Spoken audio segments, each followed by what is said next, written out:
Ежедневные занятия по изготовлению декоративных изделий проходили в течение 7 недель. Их проводили две представительницы абхазской диаспоры в Турции. Это Куджба Эссен и Йоган Тугуж Асие.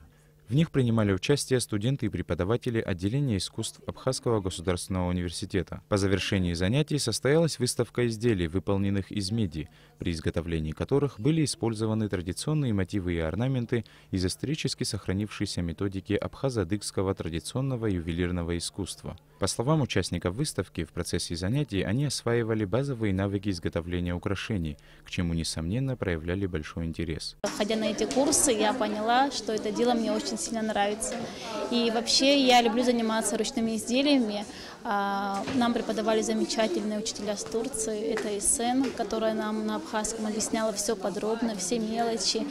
И вначале было немножко сложно, конечно, потому что мы этим делом занимались впервые. Но после уже, когда мы немножко походили, занимались мы каждый день, несмотря на это, мы все полюбили. Мне кажется, что даже все девочки, они все довольны, и нам всем безумно понравилось. После занятий студенты имели возможность создать собственные изделия и проявить свои творческие способности. Здесь этим занимаются, поэтому вот они приехали нас обучать. Нам там очень все понравилось. Вот именно над этой работой я, наверное, делала около 3-4 дней.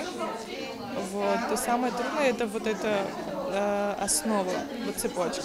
Очень кропотливая работа. Особо отличившимся в прикладном искусстве были вручены сертификаты и памятные подарки. Нам очень отрадно видеть. Я, честно говоря, не ожидал, что такие результаты могут быть достигнуты за столь короткое время.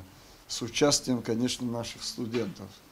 И я хочу выразить слова благодарности от всех нас, от имени нашего отделения университета.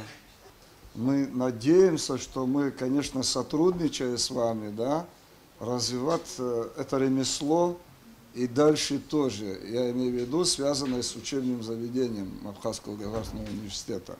Задача фонда Айтглара Ацха — способствовать развитию и распространению народного декоративного искусства в Абхазии. По словам организаторов, курсы продолжатся, и в них смогут получить навыки все те, кто проявит интерес к ремеслу. Саид Жарсалия, Ильдар Дамиров, Абхазское телевидение.